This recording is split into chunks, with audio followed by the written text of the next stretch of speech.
I'm a faculty member in linguistics here at the University of Toronto.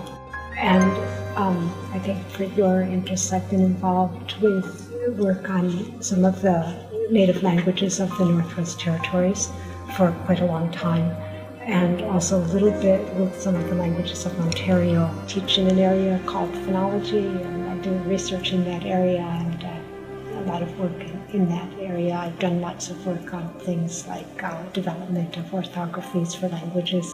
If people don't know how to read it, then so you need people who could write it. And so a writing system doesn't mean that it gets written. So that gets tied up with literacy.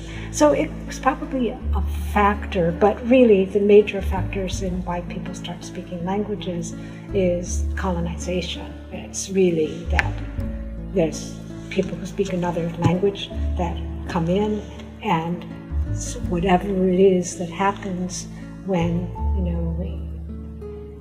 the English came to North America, and whatever it was about the social interactions led to people feeling that they shouldn't be speaking whatever languages. There were lots and lots and lots of languages in North America. So whatever those factors are that are tied up in colonization, those are really the factors that lead to the language loss.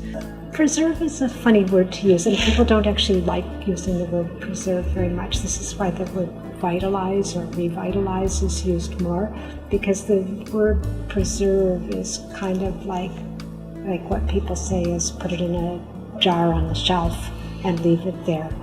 So what they say when they're talking about vitalize, revitalize, sustain, is continue to have the language spoken. Because what's happening with so many languages around the world, that's what this whole endangered language thing is all about. What's happening with so many languages around the world is that they're not being passed on to the next generation. And so it doesn't mean they're never hearing them, but, say instead of your parents speaking to you in Slovak, they moved here and they spoke to you only in English. What linguists can do is